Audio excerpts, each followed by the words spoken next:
হাতটা সরাও যেন।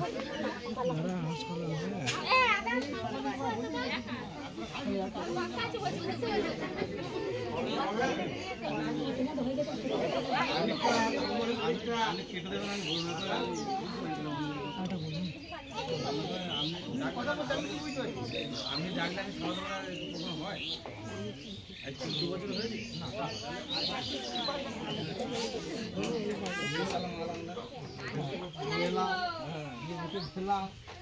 মুড়ি খাবো গাছটাকে আমি